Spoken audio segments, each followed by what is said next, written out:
বন্ধুরা, তোমরা দেখো দুপুরবেলা আমার ছেলে ফোন করেছে আমার সোনামাকে, রান্না করতে বারণ করেছে।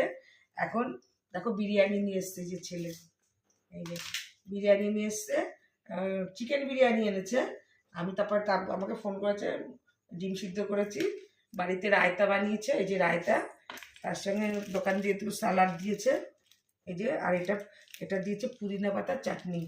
এখন মানুষ আমরা তিনজন, তিনটে নিয়ে এসছে, অতএব আমাদের তিনটে লাগবে না।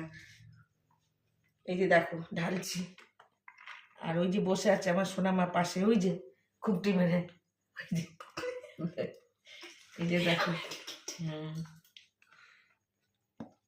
দেখেছি